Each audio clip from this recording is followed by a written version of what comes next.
Who will be getting a slice of the pie?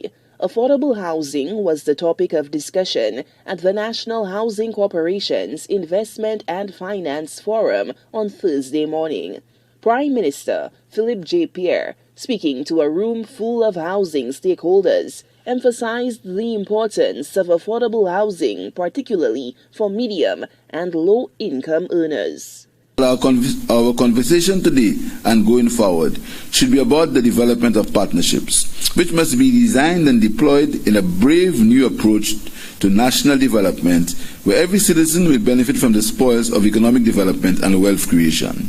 To this end, we have started to mobilize the necessary financial resources and partnerships, as evidenced today, to provide accessible and affordable housing for our people.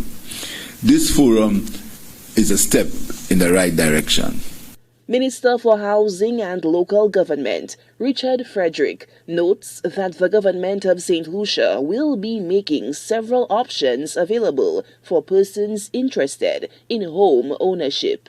Some St. Lucians, though not in the majority, who are still interested in building their private dwellings on their own lots.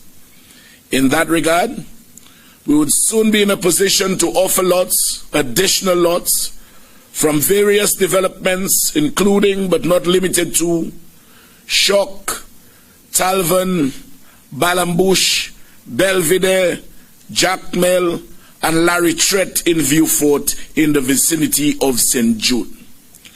So we will leave no one out. The squatter will not be left out. Those desirous of having their own plot and building their own homes will not be left out. But we must accommodate those who want to settle for neither of those. We have to significantly impact on the acute housing shortage. And because of that, we as a government at this time cannot undertake the construction of single dwelling units. It is in that regard the concept of a multi-story building that can house many families has been embraced. Participants were able to engage in a question and answer segment with officials and technocrats on the plan for the development of affordable housing on island. Are we going to use alternative energy? All of these things are considerations that we need to have because they have significant cost implications going forward. Yes. The plant, the minimization or the minimized cost of acquiring the unit is one thing.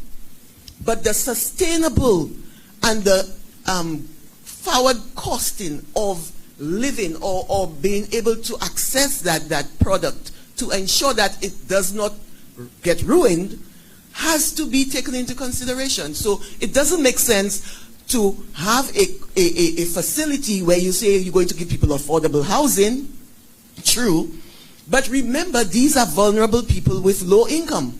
So you have to ensure that the systems, the utilities that they use are also affordable. How do we ensure that there's not one person buying about 5 units? No. How do we ensure that the people who actually own the units are people who are qualified or within a certain income bracket, as opposed to somebody who can possibly afford it? Yeah. We're looking at people who cannot afford housing to be able to obtain one of those units. So what do we have in place and what discussions are being held in terms of mitigating those risks? Okay. The engaging 2-hour-long forum touched on a number of key factors specific to development of affordable housing in the post-COVID-19 environment. The issue of housing was thrust into the national spotlight recently with the construction of the quarters for 3 homeless men in Dennery South and the Duga Miku incident, which resulted in 50 residents being affected by a court-ordered demolition. Lucia Alfred, HTS News Force.